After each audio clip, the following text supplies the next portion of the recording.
এই মা বাবাকে যারা এখনো হারাইয়া এই ময়দানে আসছেন, আল্লাহর কাছে 2 ফোঁটা চোখের পানি ছেড়ে কান্না করেন। ঈদের দিন কত মানুষ আনন্দ করেছে, কিন্তু যার মা নাই বাবা নাই, ডানে বামে তাকাইছে আর চোখের পানি ফেলছে। মা থাকলে আমারে কত আদর করত, বাবা থাকলে টেলিফোন করে খবর নিত আর দোয়া করত। আজকে বাবা নাই, টেলিফোন করে না, মা নাই, টেলিফোন করে খবর নেয় না। ওরে আল্লাহর বান্দা যুবক বাবারা, এখনো যাদের মা বেঁচে আছে, বাবা আছে, পায়ে হাত রেখে বলি, বেয়াদবি করিও না। সময় পাইলে দোয়া নাও, মায়ের দোয়া নাও, বাবার দোয়া নাও। ও যুবকেরা, তওবা করো আর আল্লাহকে মনে মনে ডাকো আর বলো, হে মালিক, গুনাহ করিয়া নামাজ ছাড়লাম, কত গুনাহ করলাম, আজকে থেকে তওবা করে নিলাম আর নামাজ ছাড়ব না। তোমার মতো যুবক যদি গাড়ি চালায়, চাকরি করে, ব্যবসা করে, নামাজ পড়ে, তুমি কেন পারবা না? আল্লাহকে বলো, আল্লাহ আর বেনামাজি থাকবো না, বেপরদায় চলবো না, দাড়ি কাটবো না। মা বাবার দোয়া নিয়া, শিক্ষকের দোয়া নিয়া, উলামায়ে কেরামের দোয়া নিয়া, নবীজির আদর্শ মেনে চলবো। মায়ের কাছে গিয়া দোয়া চাইও, বাবার কাছে গোপনে ক্ষমা চাইও। বাবায় যদি দোয়া করে কপাল খুলিয়ে যাবে। ও ছাত্র বাবারা, শিক্ষকের সাথে যদি অজান্তে বেয়াদবি হয়, গোপনে ক্ষমা চাও। শিক্ষকের দোয়া ছাড়া সফলতা আসবে না। ওলামায়ে কেরামের দোয়া নিয়ে চলো। ঘরে যাইয়া যুবকেরা যদি মায়ের সাথে বেয়াদবি করো, মাকে গিয়া বলিও, মা আজকে ওয়াজের প্যান্ডেলে কত যুবকের দেখলাম মোনাজাতে কান্না করলো, আমার চোখে কেন পানি নাই? আল্লাহ বুঝি আমার গুনার কারণে বেজার, আমি আজকে তওবা করে আসছি, আর বেয়াদবি করব না, নামাজ ছাড়ব না।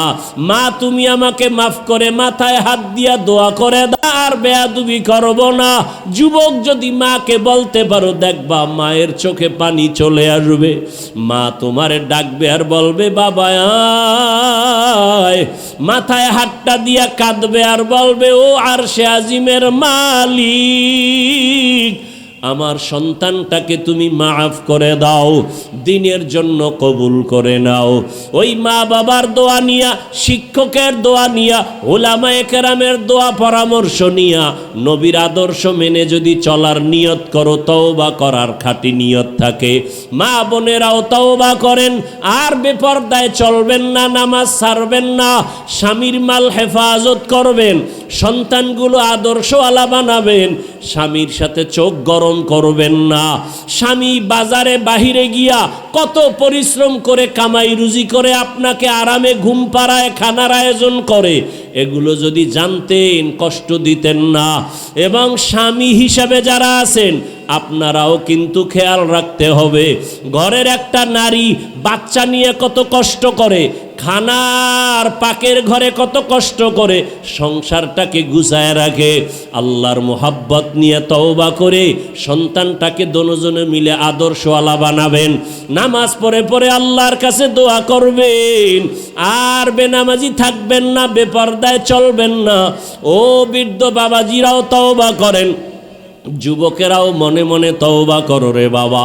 যদি অন্তর তৈরি থাকে, আর গুনাহ করবা না, আল্লাহর বিরুদ্ধে যাবা না। দুনিয়াতে যারে আপন বলো, সেই তো স্বার্থপর। 2 জন আমি পেয়েছিলাম, ভেবেছিলাম তাদের কোনো স্বার্থ নাই। সোনার বাংলায় তাকায় দেখি তাদেরও স্বার্থের অভাব নাই। একজন ছিল আমার বাবা, আর একজন আমার মা। তাদেরকেও তাকায় দেখলাম, স্বার্থে যখন আঘাত লাগে সন্তানের জবাই করে দেয়। এরকম ঘটনা নাই সোনার বাংলায়? মা হইয়া সন্তানের জবাই করে, সন্তান স্বার্থের টানে মাকে জবাই করে, বাবা সন্তানকে মারে, আবার সন্তান বাবাকে জবাই করে। বুঝা গেল দুনিয়ার সবাই স্বার্থপর, একমাত্র আমার আল্লাহ, যার কোনো স্বার্থ নাই। আমার আল্লাহ যদি স্বার্থপর হইতেন, যারা আল্লাহর দেওয়া পানি, আল্লাহর দেওয়া চাঁদের আলো, সূর্যের আলো, আল্লাহর দেয়া বাতাস, আল্লাহর দেয়া জমিনের ফল ফসল আর গাছের ফল খাইয়া আল্লাহর হুকুম মতো চলি না, নামাজ পড়ি না, রোজা রাখি না, পর্দা করি না, আমার আল্লাহ যদি স্বার্থপর হইতেন, আমার আল্লাহ ঘুমের মধ্যে সব আল্লাহর দুশ্মনগুলো মেরে ফেলতেন। আল্লাহ বলে না না, আমি জানি আমার দেওয়া পানি পান করিয়া বান্দা চলো, আমার দেওয়া সব নেয়ামত তুমি ভোগ করো, নদীর মাছ খাও, গাছের ফল খাও, জমিনের ফসল খাইয়া চলো। আমি আল্লাহ তোরে ঘুম থেকে না উঠাইলে উঠতে পারো না, এরপরও যারা আমার হুকুম মানো না, আমি আল্লাহ বেজার না, বরং আমি আল্লাহ তোকে ডাকতেছি, আয় আয়, তওবার দরজা দিয়া ডাকতেছি। আমি মুয়াজ্জিনের লাগায় দিছি ডাকো, ফজরের সময় ডাকে, আসসালাতু খায়রুম মিনান নাউম, ঘুমের চেয়ে নামাজ ভালো, আর তুমি ঘুমাইও না, ঠিক মতো পড়িলে নামাজ জান্নাত তোমার ঠিকানা। পশু পাখি কীট পতঙ্গ কেউ ঘুমিয়ে রইল না, মানুষ হয়ে ঘুমিয়ে থাকা ঠিক তো মোদের হবে না।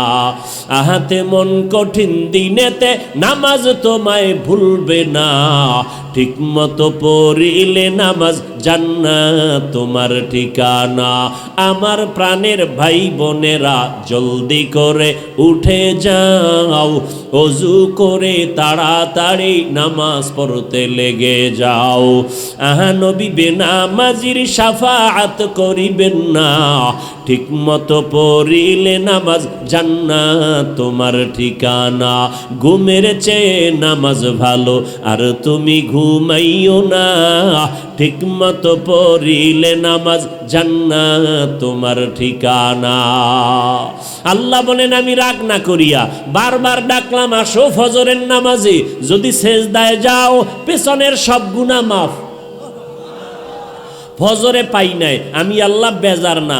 আবার জোহরের সময় ডাক দেওয়ার ব্যবস্থা করলাম, জোহরের নামাজে মসজিদে হাজিরা দাও, পেছনের গুনাহ মাফ হয়ে যাবে।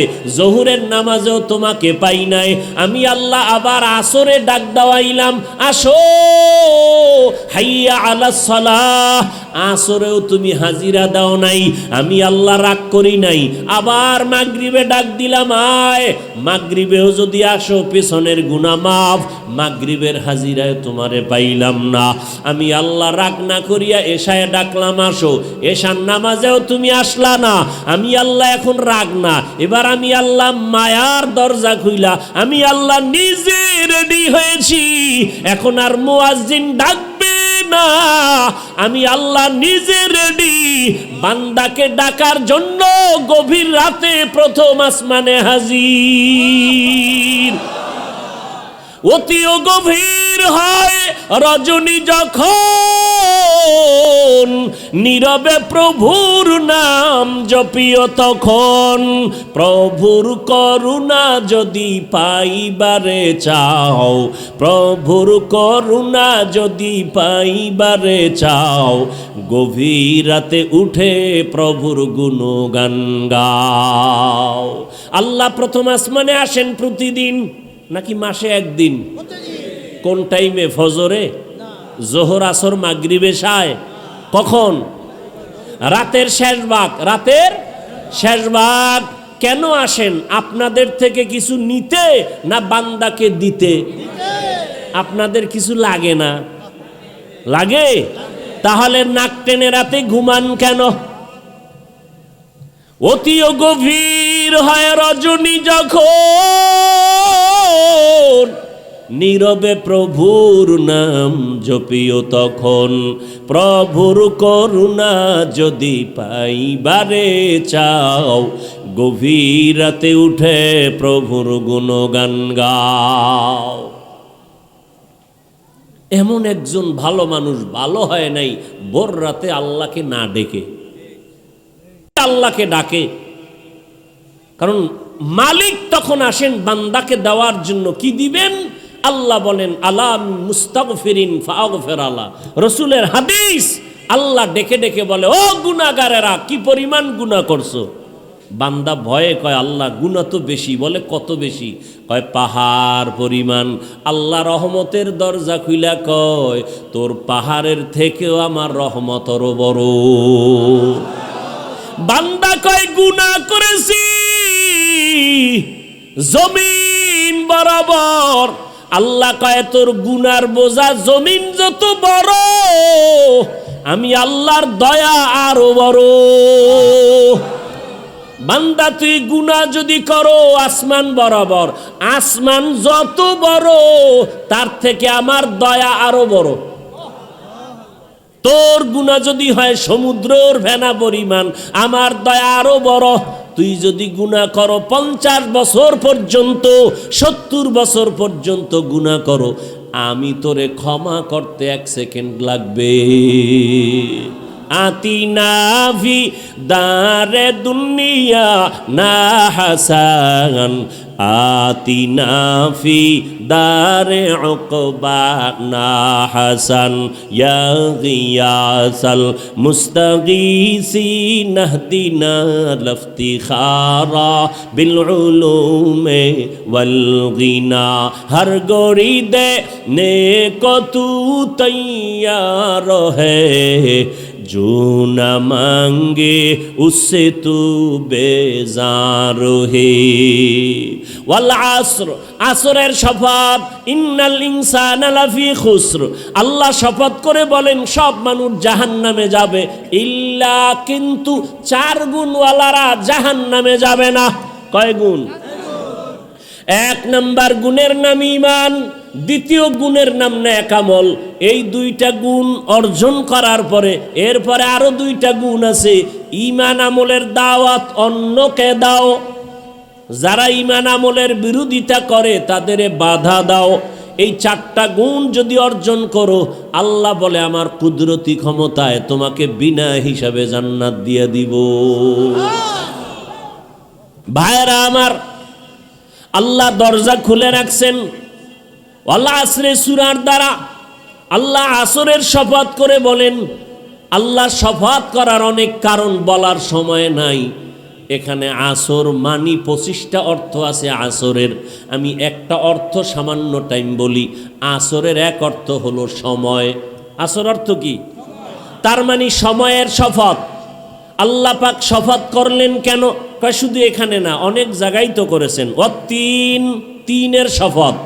জাইতুন, জৈতুনের শপথ। তুর সিনিন, তুর পাহাড়ের সব শপথ। হাদাল বালাদিল আমিন, মক্কা নগরী নিরাপদ শহরের কসম। ওয়াসসামাই যাতিল বুরুজ, আসমানের কসম, জমিনের কসম। আল্লাহ তাআলা সূর্যের কসম করেন। ওয়াশ-শামসি ওয়া দুহাহা ওয়াল কমারি ইযা তালাহা ওয়ান নাহারি ইযা জাল্লাহা ওয়াল লাইলি ইযা ইয়াগশাহা ওয়াদ দুহা ওয়াল লাইলি ইযা সাজা। আল্লাহ বারবার কসম করেন। আসরের শপথ, আল্লাহ যেই জিনিসের উপরে শপথ করেছেন জিনিসটা বড় দামি। বলে তিনের কসম করেছেন, তিন ফলটা বড় দামি। জৈতুনের কসম করেছেন, জৈতুন তেল বড় দামি। আল্লাহ তাআলা তুর পাহাড়ের কসম কাটছেন, তুর পাহাড় বড় দামি। যেখানে দাঁড়াইয়া দাঁড়াইয়া মুসা নবী ডাইরেক্ট আমার আল্লাহর সাথে কথা বলতেন। মক্কা নগরীর কসম করলেন, মক্কা নগরী বড় দামি। কেমন দামি? কয় মক্কার এরিয়ার মধ্যে গিয়া কেউ যদি একবার বলে আল্লাহ, সাথে সাথে 1 লক্ষ বার আল্লাহ বলার সওয়াব। সুবহানাল্লাহ আসে না? যদি বাইতুল্লাহর এরিয়ায় গিয়া কেউ যদি বলে সুবহানাল্লাহ একবার, কতবারের সওয়াব? 1 লক্ষ বারের সওয়াব। বাইতুল্লাহ কিছু পরেই না, শুধু তাকায় তাকায় দেখে আল্লাহর ঘর। নবী বলেন যতক্ষণ বাইতুল্লাহ দেখবে ততক্ষণ শুধু সওয়াব আর সওয়াব। এত দামি ঘর। ইন্না আউয়ালা বাইতুন উযিআ লিন-নাস লাল্লাযী বিবাক্কাতা মুবারাকান ওয়া হুদা, মুবারাকান ওয়া হুদাল লিল আলামিন। কালামে জিন্দা কুরআনে হাকিম, হিকমতে উলায়া জালাসতু কদিম, বখা কুরআ কালামুল্লাহ বশনো কদিমাস্তি, কদিমাস্তি নইনো। আল্লাহ বাইতুল্লাহর কসম করেছেন কেন? দামি। আল্লাহ আসরের কসম করেছেন কেন? বলে আসর বড় দামি। বলে আসর মানে সময়, কথা সময় বড় দামি। বলে কেমন দামি? বলে সময় ছাড়া কেউ চলাফেরা করা যায় না। হাঁটতেছি সময়ের ভেতরে, বসে আছি সময়ের মধ্যে না। এই যে আপনারা বসে আছেন, সময় ব্যয় হয় না? আল্লাহ পাক সময়ের শপথ করে বুঝাইলেন সময়টা অনেক দামি। যারা সময়টাকে মূল্যায়ন করবা তোমরাও দামি হয়ে যাবা। যেমন আপনারা এখানে বৈশা যে সময়টা ব্যয় করতেছেন, বিনিময় নগদ টাকা পাবেন না, খানা পাবেন না। পাবেন? নরমাল বিছানায় বসছেন, জমিনে এইরকম নরমাল বিছানার কোথাও দেওয়া হয় না। বিবাহের অনুষ্ঠানে যদি এই বিছানা দেয়, জুতার বাড়ি কেমন খাবে? কিন্তু আপনারা যে নরমাল বিছানে বসছেন, মনে কোনো কষ্ট নাই, আছে? নাই। ও আল্লাহর বান্দারা, এই নরমাল বিছানে আইসা বসার পরে নগদ কিছু পাবেন না, কিন্তু এর পুরস্কারটা শুইনা যাও কেমন পুরস্কার। আমার আল্লাহ ফেরেশতাকে বলে, এই ময়দানে যারা বসছে ঘোষণা দেও, আমি এদের সব গুনাহ মাফ করে দিলাম।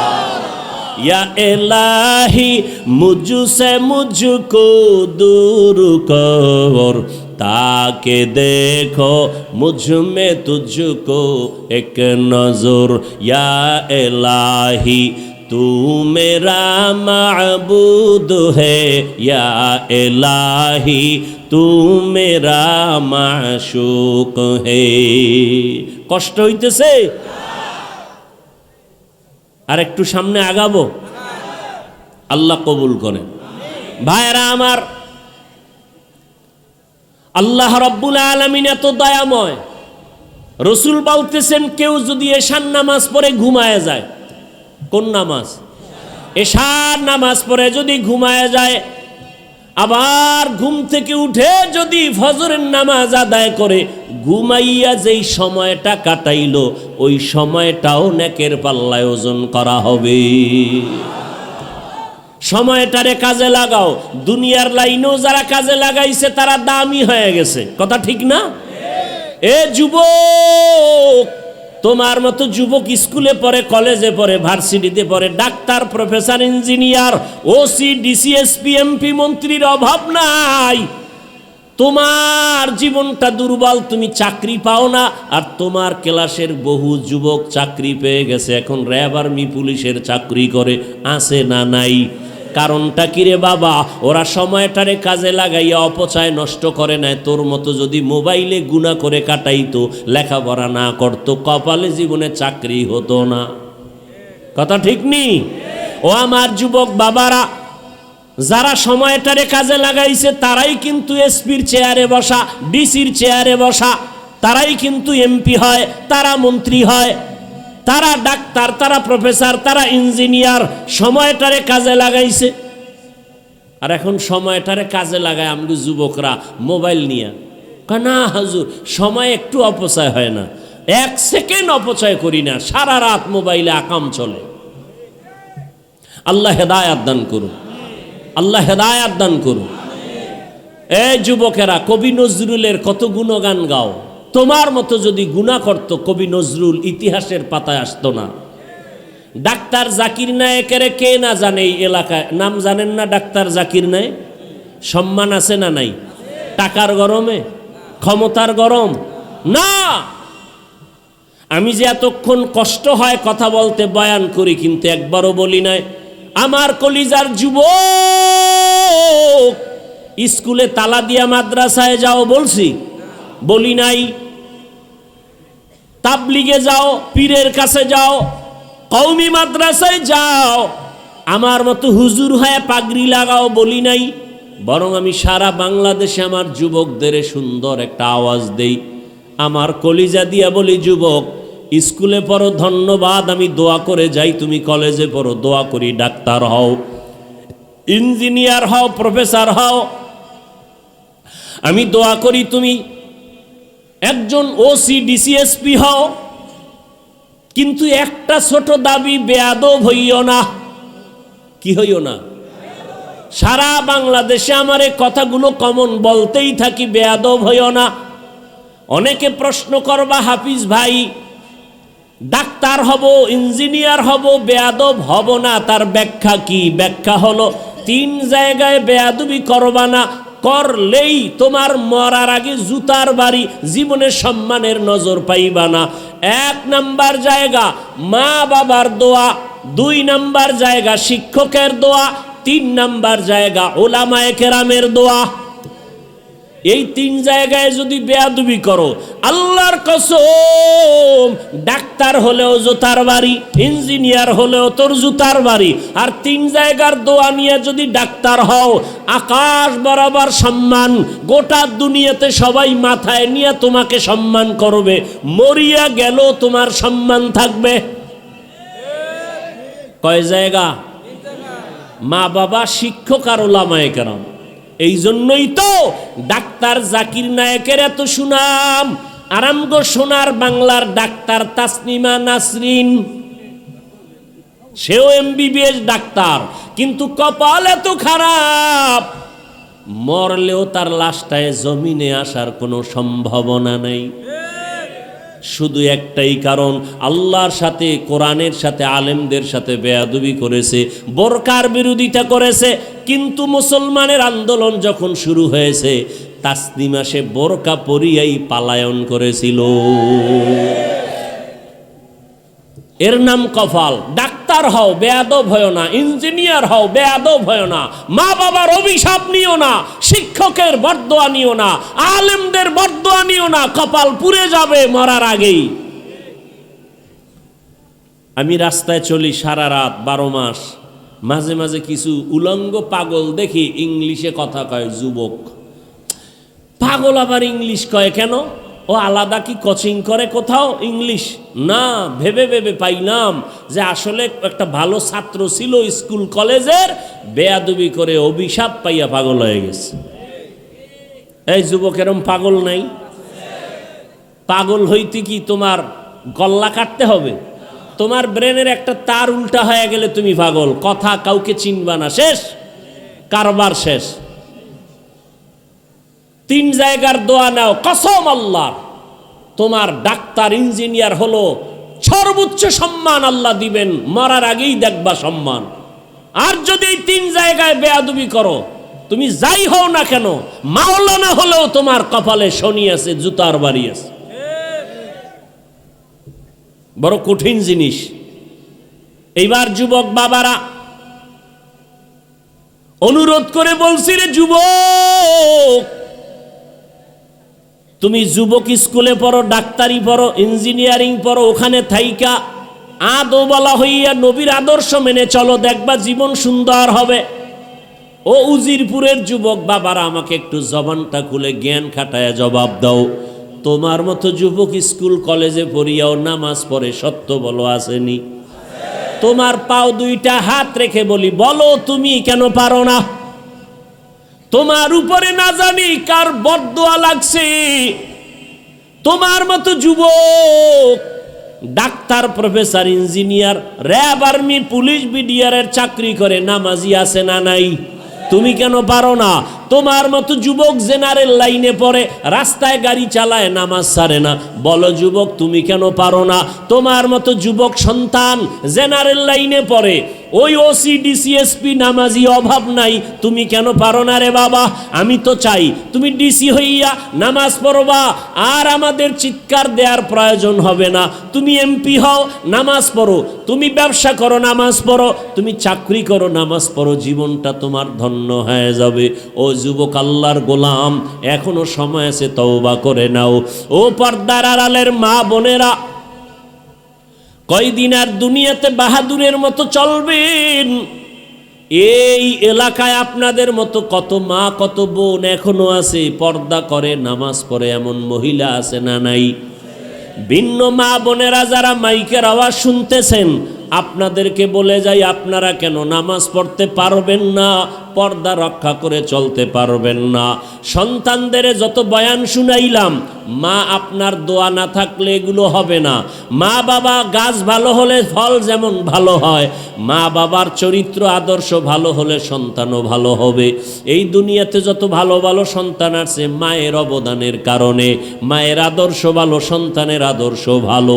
ও পর্দার আড়ালের আম্মা জানেরা, আপনারা নবী না, নবীদের মায়ের মতোই তো আপনারা মা। আপনারা তো হাফেজে কোরআনের মায়ের মতোই তো মা। আজকে এই মাহফিলের স্টেজে কয়জনকে পাগড়ি দিল? 30 জন। চিন্তা করতে পারেন এদের মা বাবার জীবন কত ধন্য, এদের মা বাবার অন্তরে কত ঈদের আনন্দের থেকেও বেশি আনন্দ। ও বাবারা, ও আম্মা জানেরা, আমি আপনাকে তো বলি নাই যে হাফেজে কোরআন বানাতেই হবে। আমি তো বলে গেলাম ডাক্তার বানান, তবে আগে কোরআনটা পড়ায়া দেন। দেখবেন সন্তান ডাক্তারি করবে, রুগী দেখবে, কোরআন তেলাওয়াত করবে, নামাজ পড়বে, মা বাবার জন্য দোয়া করবে। এটাই আমার উদ্দেশ্য। ও আম্মা জানেরা, এখনো সময় আছে, তওবা করেন। আপনার মতো মা যদি নামাজ পড়ে আপনারা পারেন না কেন? সন্তানটাকে এখনো সময় আছে, আদর্শওয়ালা বানায় যান। সন্তানকে যদি ভালো বানায় যেতে পারেন, এক সময় সন্তান দোয়া করবে, আমার আব্বা আম্মার কারণে আমি ডাক্তার হইয়াও কোরআন পড়া ভুলি নাই, নামাজ ছাড়ি নাই। মা বাবার আদর্শ ভালো ছিল, কখনো মা বাবা মোবাইলে উল্টা পাল্টা করে নাই, সময় নষ্ট করে নাই। আমার মা বাবা মিলেমিশে চলতো, কখনো ঝগড়া করে নাই। আর মা বাবারা যদি আপনারা পরস্পরে আদর্শ নষ্ট করে চলেন, সন্তান যদি খারাপ হয়, এক সময় ধিক্কার দিয়া বলবে আমার মা বাবার আদর্শ খারাপ ছিল, এজন্য আমরা ভালো হতে পারি নাই। মা বাবাকে গালি দিত, বাবায় মাকে গালি দিত, বলবে না? মা বাবা মোবাইল নিয়ে পড়ে থাকতো, বাবায় বেগানার দিকে তাকাইতো, মা ভিন পুরুষ নিয়ে চলাফেরা করত। আমার মা বাবার কারণে আমি ভালো হতে পারি নাই। মা বাবা নামাজের কথা বলে নাই, নিজেরাও নামাজ পড়ে নাই। মা বাবা আমাকে আদর্শ শিখায় নাই, নিজেরাও আদর্শের উপরে চলে নাই। এমন অভিশপ্ত যদি না চান, তাহলে এখনো সময় আছে, তওবা করেন। যুবকদেরও বলি তওবা করো, বৃদ্ধ বাবাজিদেরকেও বলবো তওবা করেন। আল্লাহর কাছে এখনো সময় আছে। আপনাদের মতো কত বুড়ারা মসজিদে গিয়া 5 ওয়াক্ত নামাজ পড়ে, লাঠি হাতে নিয়ে মসজিদে যায়, আপনারা কেন পারবেন না? দুনিয়া কিছুই না, তাকায় কি দেখেন না? এই যে কত মানুষ চোখের সামনে, এই রমাজান থেকে শুরু করে ঈদ শুরু করে কত মানুষ চলে গেল। বিবাহ কইরা মেয়ে নিয়া বাড়ি যাওয়ার আগেই সব লাশ হয়ে গেছে। ওই আরিসা ঘাটের ভিতরে বাস পড়ে গেল, শিশু বাচ্চা কান্না করে, আমি কাকে আম্মু বলে ডাকবো, কাকে আমি আব্বু বলে ডাকবো। ওই সৌদি আরবে গেছে নোয়াখালীর এক ফ্যামিলি, বাচ্চা নিয়া অ্যাক্সিডেন্ট হইয়া সব মারা গেছে। মা মারা গেছে, বাবা মারা গেছে, 3 সন্তানের 2টাই মারা গেছে, একটা ছোট মেয়ে বেঁচে আছে। ওরে ঢাকা নিয়ে আসছে বাড়িতে। তোমার আব্বা আম্মা কোথায় জানো? সৌদি আরবে অ্যাক্সিডেন্ট হয়েছে না, চিকিৎসা হচ্ছে, মরে গেছে বলে নাই। যখন দেখা গেল লাশ আনতে পারে না, অনেক প্রসেসিং, অনেক টাকা পারে না, ওখানে দাফন করেছে। শেষ পর্যন্ত মেয়েটারে যেদিন বলছে রোজার মাঝে, ও মা তোর আব্বা আম্মার বেঁচে নাই, সব দাফন হয়ে গেছে। মিডিয়ায় যারা দেখছো, ফেসবুক চালাও, ওই মেয়েটা হাউমাউ করে কাঁদছে, আমি মা ছাড়া কেমনে বেঁচে থাকবো, বাবার আদর ছাড়া কেমনে চলবো, আমি কাকে মা বলে ডাকবো, কাকে বাবা বলে ডাকবো। এখানে কত আল্লাহর বান্দা আছেন, মা নাই, বাবাও নাই। আমার মায়ার নবীও বড় ইতিম, দুনিয়াতে আসিয়া বাবার চেহারাও দেখতে পারে নাই। 6 বছরে মা হারালেন। আমার নবীও কাঁদেন। আম্মা জান আয়েশা রাদিয়াল্লাহু আনহা বলেন, ইয়া রাসূলুল্লাহ, আপনি মাঝে মাঝে আমার রুমের মধ্যে বসে বসে কান্না করেন কেন? রহমতের নবী বলেন, ও আয়েশা, আমার 2টা কথা যদি মনে পড়ে আমি চোখের পানি আর রাখতে পারি না। এক, আমার জীবনে দুঃখের সময় আমি দুনিয়াতে আইসা বাবার চেহারা দেখতে পারি নাই। 6 বছরে মা হারাইছি। এক সময় আরবের মানুষ আমার বিরোধিতা করতে করতে আমার রাস্তায় কাটা দিত। সেই সময় আমার একমাত্র আপন ছিল খাদিজা নামের বিবি। ওই খাদিজার কথা মনে পড়লে চোখের পানি ধরে রাখতে পারি না। ও আয়েশা, ওই খাদিজা আমার এত উপকার করত। আমি তায়েফের ময়দানে গেছি কালেমার দাওয়াত নিয়া। তায়েফের বুড়ারা ছোট ছোট বাচ্চাদের বলে দিল, মক্কার একটা পাগল আসছে, পাথর মেরে মেরে তাড়ায় দাও। বাচ্চাগুলো পাথর হাতে নিয়া আমাকে বৃষ্টির মতো যখন মারা শুরু করলো, আমার শরীরে মশা মাছি পড়ে না হারাম, কিন্তু সেই শরীরে পাথর পড়তে পড়তে রক্ত পড়তেছে। আমার শরীরে রক্ত পড়ি আমার পায়ের জুতা পর্যন্ত আটকায় গেছে। আমার আল্লাহ বরদাস্ত করতে পারেন নাই। জিবরাইলকে পাঠায় কয়ে যাও, তায়েফের জমিন উল্টাইয়া সব ধ্বংস করে দাও। আমার মায়ার হাবিবের কেউ মারবে আমি সহ্য করতে পারি না। আমার হাবিবের রক্ত সহ্য করতে পারি না, চোখের পানি সহ্য করতে পারি না। জিবরাইল আমিন আসিয়া কয়, ইয়া রাসূলুল্লাহ, আপনি অর্ডার করেন, তায়েফের জমিন উল্টায় সব ধ্বংস করে দেই। নবী বলে, জিবরাইল ভাই, এদের মারবা না, এরা চিনে না আমি মুহাম্মদ কেমন। এরা যদি জানতো আমি বাবা হারাইয়াতি, আমি মা হারা অসহায়, ওরা কোনোদিন আমাকে এত আঘাত করত না। ওদের মারিও না, আল্লাহ যেন হেদায়াত দেয়, একদিন দিনের উপকার হবে। মায়ার নবী বলেন, ও আয়েশা, এত কষ্ট করে দিনের দাওয়াত দিছি, আমার থাকার ঘর নাই। ওই সময় আরবের ধনী নারী খাদিজা, তার এত টাকা পয়সা সব আমাকে হাদিয়া দান করেছে, আমারে দিয়েছিল। ওই খাদিজা আমার দুঃখের সময় সহযোগিতা করেছে। ওই খাদিজার কথা মনে পড়লে আমি চোখের পানি ধরে রাখতে পারি না। ও নবীর আশিক উম্মতের দল, ও আমার যুবক বাবারা, বৃদ্ধ বাবাজি, পর্দার আড়ালের মা বোনেরা, এই মা বাবাকে যারা এখনো হারাইয়া এই ময়দানে আসছেন, আল্লাহর কাছে 2 ফোঁটা চোখের পানি ছেড়ে কান্না করেন। ঈদের দিন কত মানুষ আনন্দ করেছে, কিন্তু যার মা নাই বাবা নাই, ডানে বামে তাকাইছে আর চোখের পানি ফেলছে। মা থাকলে আমারে কত আদর করত, বাবা থাকলে টেলিফোন করে খবর নিত আর দোয়া করত। আজকে বাবা নাই, টেলিফোন করে না, মা নাই, টেলিফোন করে খবর নেয় না। ওরে আল্লাহর বান্দা যুবক বাবারা, এখনো যাদের মা বেঁচে আছে, বাবা আছে, পায়ে হাত রেখে বলি, বেয়াদবি করিও না। সময় পাইলে দোয়া নাও, মায়ের দোয়া নাও, বাবার দোয়া নাও। ও যুবকেরা, তওবা করো আর আল্লাহকে মনে মনে ডাকো আর বলো, হে মালিক, গুনাহ করিয়া নামাজ ছাড়লাম, কত গুনাহ করলাম, আজকে থেকে তওবা করে নিলাম আর নামাজ ছাড়ব না। তোমার মতো যুবক যদি গাড়ি চালায়, চাকরি করে, ব্যবসা করে, নামাজ পড়ে, তুমি কেন পারবা না? আল্লাহকে বলো, আল্লাহ, আর বেনামাজি থাকবো না, বেপরদায় চলবো না, দাড়ি কাটবো না। মা বাবার দোয়া নিয়া, শিক্ষকের দোয়া নিয়া, ওলামায়ে কেরামের দোয়া নিয়া, নবীজির আদর্শ মেনে চলবো। মায়ের কাছে গিয়া দোয়া চাইও, বাবার কাছে গোপনে ক্ষমা চাইও। বাবায় যদি দোয়া করে কপাল খুলিয়ে যাবে। ও ছাত্র বাবারা, শিক্ষকের সাথে যদি অজান্তে বেয়াদবি হয়, গোপনে ক্ষমা চাও। শিক্ষকের দোয়া ছাড়া সফলতা আসবে না। ওলামায়ে কেরামের দোয়া নিয়ে চলো। ঘরে যাইয়া যুবকেরা যদি মায়ের সাথে বেয়াদবি করো, মাকে গিয়া বলিও, মা, আজকে ওয়াজের প্যান্ডেলে কত যুবকেরে দেখলাম মোনাজাতে কান্না করলো, আমার চোখে কেন পানি নাই? আল্লাহ বুঝি আমার গুনার কারণে বেজার।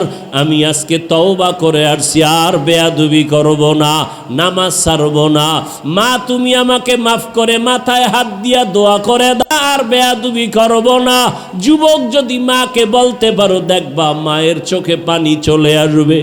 মা তোমারে ডাকবে আর বলবে, বাবা আয়। মাথায় হাতটা দিয়া কাঁদবে আর বলবে, ও আরশে আজিমের মালিক, আমার সন্তানটাকে তুমি মাফ করে দাও, দিনের জন্য কবুল করে নাও। ওই মা বাবার দোয়া নিয়া, শিক্ষকের দোয়া নিয়া, উলামায়ে কেরামের দোয়া পরামর্শ নিয়া, নবীর আদর্শ মেনে যদি চলার নিয়ত করো, তওবা করার খাঁটি নিয়ত থাকে, মা বোনেরাও তওবা করেন। আর বেপরদায় চলবেন না, নামাজ ছাড়বেন না, স্বামীর মাল হেফাজত করবেন, সন্তানগুলো আদর্শওয়ালা বানাবেন, স্বামীর সাথে চোখ গরম করবেন না। স্বামী বাজারে বাহিরে গিয়া কত পরিশ্রম করে কামাই রুজি করে আপনাকে আরামে ঘুম পাড়ায়, খানার আয়োজন করে, এগুলো যদি জানতেন কষ্ট দিতেন না। এবং স্বামী হিসাবে যারা আছেন আপনারাও কিন্তু খেয়াল রাখতে হবে, ঘরের একটা নারী বাচ্চা নিয়ে কত কষ্ট করে, খানার পাকের ঘরে কত কষ্ট করে সংসারটাকে গুছায় রাখে। আল্লাহর মোহাব্বত নিয়ে তওবা করে সন্তানটাকে দুজনে মিলে আদর্শওয়ালা বানাবেন, নামাজ পড়ে পড়ে আল্লাহর কাছে দোয়া করবেন। আর বেনামাজি থাকবেন না, বেপরদায় চলবেন না। ও বৃদ্ধ বাবাজিরাও তওবা করেন, যুবকেরাও মনে মনে তওবা করো রে বাবা। যদি অন্তর তৈরি থাকে আর গুনাহ করবা না, আল্লাহর বিরুদ্ধে যাবা না, নবীর তরিকা মেনে চলবা, তওবার নিয়ত যদি থাকে, খাঁটি অন্তরে তওবার নিয়ত যাদের আছে, দুটো হাত আল্লাহকে দেখাইয়া দাও। আয় আল্লাহ, হাতগুলো কবুল করে নেন, তওবা কবুল করে নেন, তওবার উপরে মজবুত হইয়া চলার তৌফিক দান করেন, আমিন। আলহামদুলিল্লাহি রাব্বিল আলামিন, ওয়াসসালাতু ওয়াসসালামু